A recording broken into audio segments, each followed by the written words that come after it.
Want to start using the DramaBox streaming app, but not sure how? I'm Jessica, and in this video, I'll show you how to download and install DramaBox. Note that this video will demonstrate on iPhone, but written instructions for both Android and iOS will be listed in the description box. Now let's get started. To download DramaBox, first open the App Store.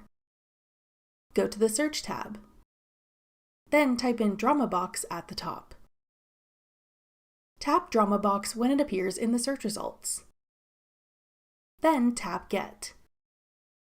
If prompted, use Face ID or enter your password to confirm that you want to download the app. Wait for the installation to complete.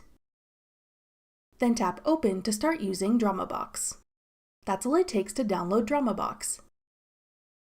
Want to try out other streaming services? Check out this tutorial next. Click the video on your screen now to watch. Thanks for watching. If you found this video helpful, we'd love it if you'd hit the like button below and subscribe to our channel. We put out great new tech tutorials like this one every day.